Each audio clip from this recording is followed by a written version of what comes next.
Don Francis. I was an epidemiologist with CDC. We had almost 2,000 gay men that we were following in these clinics from east to west, north to south.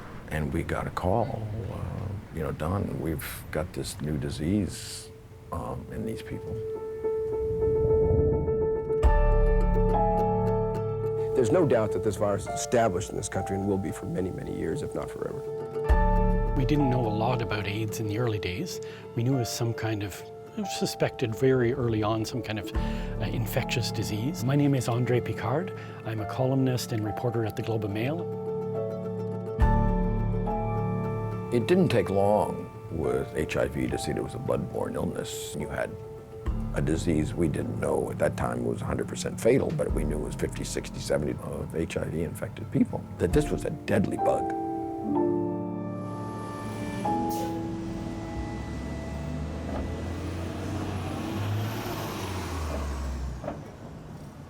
We knew it affected gay men principally, but very quickly we saw that it was affecting other communities, high-risk communities, Haitians, drug users, hemophiliacs.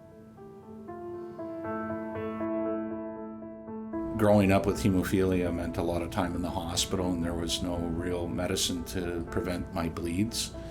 And by the time the late 70s and early 80s came around, they had developed a miracle drug that allowed me to inject myself with blood products that would allow me to lead a normal life.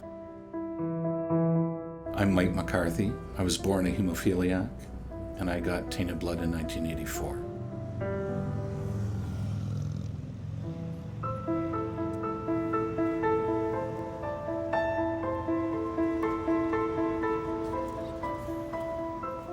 It's true that there were warning signs, but there were also really ingrained prejudices and beliefs. People don't get these kind of things that homosexuals get. That was a common belief. So we're going to be protected. Even if it is blood-borne, they're doing something else. So how could these innocent hemophiliacs be infected? I mean, it's not possible. It must be totally something else. I sat down with the blood bankers and said, you already exclude IV drug users, and the rest of them are gay men that we've associated with the cases of transfusion-associated AIDS. So you have to exclude gay men from donating blood. And these doofuses in the blood system just carried on. And the thousands of people who died really without any reason are just a negative tribute to their dullness and lack of response.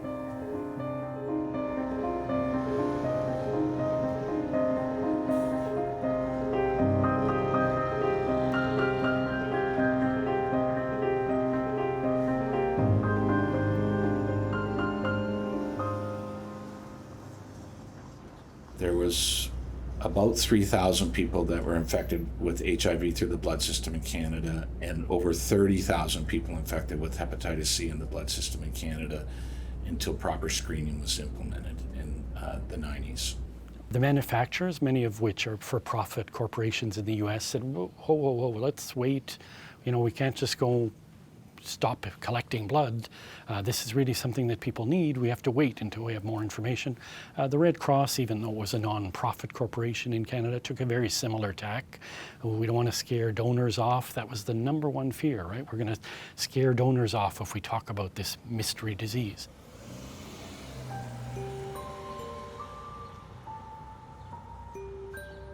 As a young man, I became very frightened and really, really scared in terms of, was this really happening to me when that medicine that was supposed to give me a license to live a full life was now potentially going to kill me? I went into my clinic and they did a full physical, and they said, there's no tests for AIDS, but we think you may have it because you took all these blood products when we think the products were contaminated. Nearly 50% of the hemophilia community contracted AIDS because all of them had products that were pooled from numerous blood sources, so that almost all their products were infected at a certain point. It was very much Russian roulette with very bad odds, probably not one bullet in the gun, but several. Not only was it god-awful, it was deadly, it was libelous, it was stupid.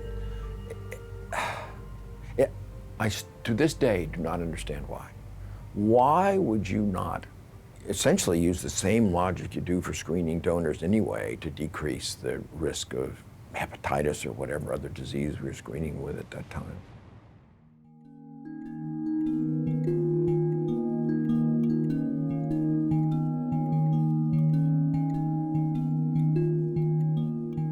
I went into my clinic in 1992 and I was told, hey, you didn't get AIDS, but you got hepatitis C, but don't worry. People die from hep C, and more people died from hep C than HIV in the blood scandal in Canada, many more. Nobody knew anything about hepatitis C in 1992 other than it was something that took years to kill you. And at the time, you were just so grateful that you didn't get HIV because it killed everybody, that I felt at least my life could move forward, but I still needed to understand why I was still infected with a potentially fatal virus.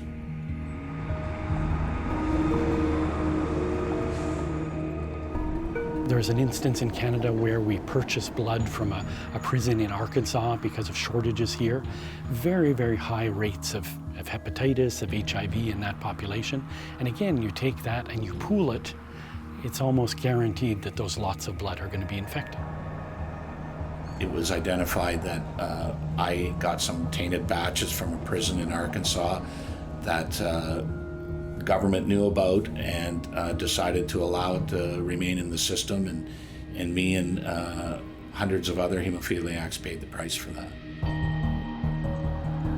Our government, who are the regulator, understood that the manufacturer in Canada were using a blood broker in Montreal and buying plasma on the open market at the height of the AIDS crisis from the riskiest places on the planet and allowing it to be exported to Canada and to be manufactured into blood products that would be used by Canadians.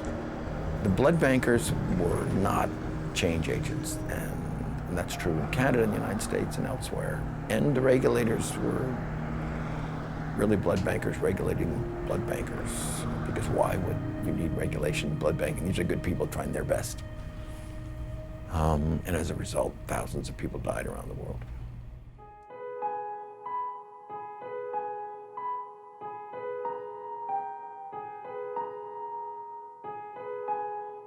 When the Red Cross starts screening all blood donations for the AIDS-associated virus next month, the agency says it won't be required to report a positive AIDS test because the test doesn't establish whether the donor has the disease, only if he's been exposed to it at some point. If a person has a positive test, some people will immediately shrink away from that person. That's the first and most obvious thing.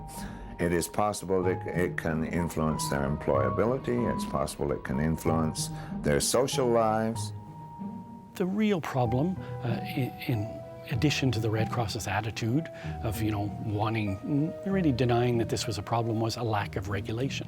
So because it was such an iconic institution, Health Canada was supposed to oversee it, but they essentially just rubber stamped everything the Red Cross did. And that was a really large failure as well, a failure of government. Testing was rarely used to the full extent that it could have been. There was a number of tests that would have eliminated a large amount of contaminated blood from the system in Canada, but it was not implemented because of cost issues and the fear that they would throw safe blood out with bad blood because there was some false positives.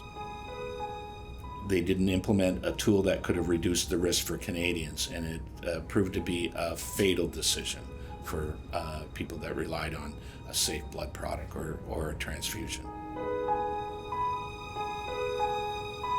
The confidence in the blood system had plummeted. There was a lot of pressure to get at some answers so that there could be more confidence in the blood system. It took a lot of public pressure to ask or demand the government to enact an inquiry. Good evening. The victims of Canada's Tainted Blood tragedy will have their day in court. Tonight, Ottawa and the provinces have announced a full-scale judicial inquiry into the country's blood supply in the early 1980s.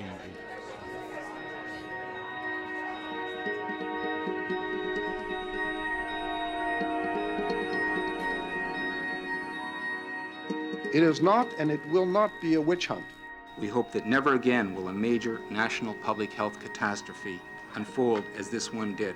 If we do not take decisive action now, the system will continue to creak along with more patchwork solutions until the next crisis. Donald Pinkston Francis. Well, I was contacted by the Krever Commission that they were going to examine the Canadian side of transfusion-associated AIDS. And I was more than pleased to get an airplane and come, because here Canada had the good sense of appointing someone like Justice Krever, who was serious to do his job, but the committee's job, of seriously looking at the situation. And that was remarkable from my standpoint, coming from the south of the border.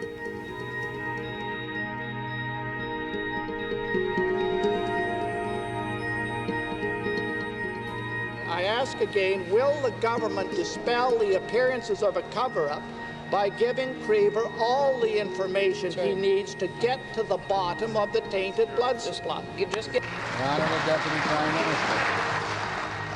Mr. Speaker, the government has every intention of assisting the Krever Commission in getting to the bottom of the events surrounding the tainted blood scandal. In fact, Mr. Speaker, We started to hear that Krever was in fact being slowed down by the federal government, who did not want him to release names or lay blame in his report. Mr. Speaker, my question, why does this government place cabinet secrecy ahead of the national interest in health? Why does it place the political security of Liberal politicians ahead of the security of Canada's blood supply? The Honourable Deputy Prime Minister. first, Mr. Speaker, I categorically deny the claim of the honourable member. And in fact, Mr. Speaker, the former... We kept hearing the Red Cross refusing to apologize.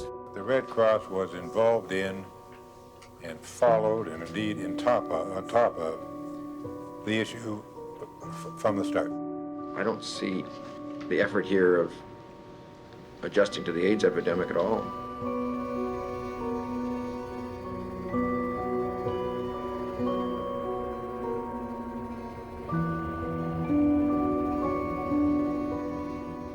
Difficult as the first part was, I expect that the second part will be more difficult. But we're capable of the task.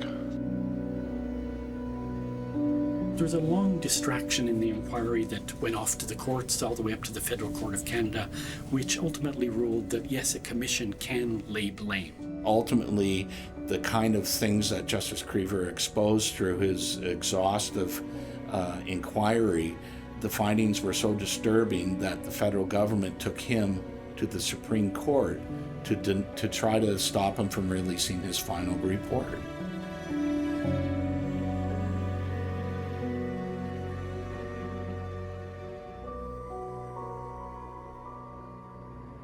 With his report, he Kreverized the healthcare system in this country. And his principle was, you don't wait for the body count, you act on the principle of safety first. He made his first recommendation about the victims, about how they needed to be supported and they needed to have retribution or financial support for what had happened to them.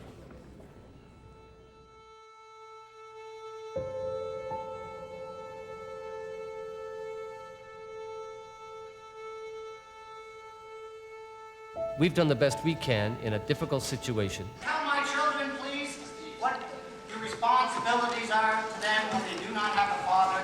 Get back to the drawing room, because this does not cut it. This is exactly what we've been hearing about for the past 2 weeks.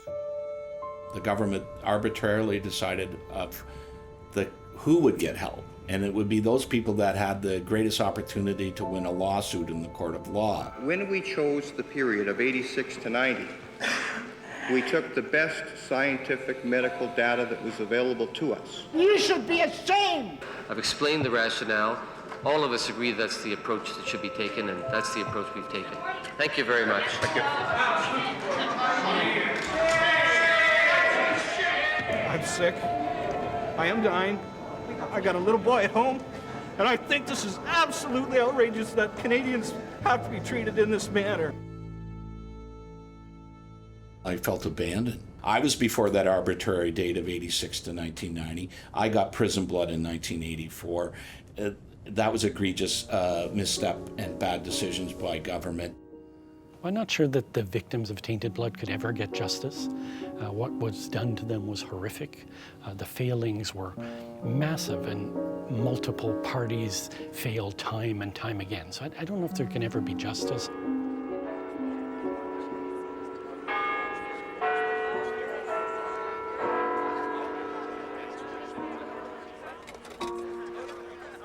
As Krever in his own words said, compensation for all victims harmed by the negligent blood system. We stand united today.